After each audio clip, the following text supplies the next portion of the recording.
Terdakwa Putri Chandrawati terlihat menangis usai memberikan kesaksian terkait dugaan pelecehan seksual yang dilakukan oleh Brigadir J di Pengadilan Negeri Jakarta Selatan pada Senin 12 Desember hari ini.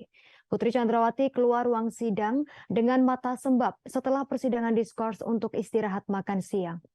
Sebagai informasi, sidang sempat digelar tertutup untuk mendengar kesaksian Putri Chandrawati karena terkait dengan tindak asusila.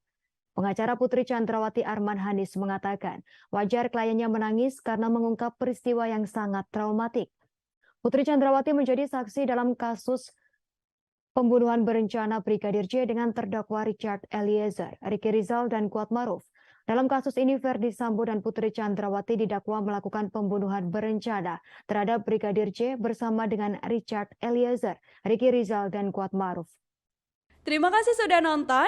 Jangan lupa like, subscribe, dan share ya.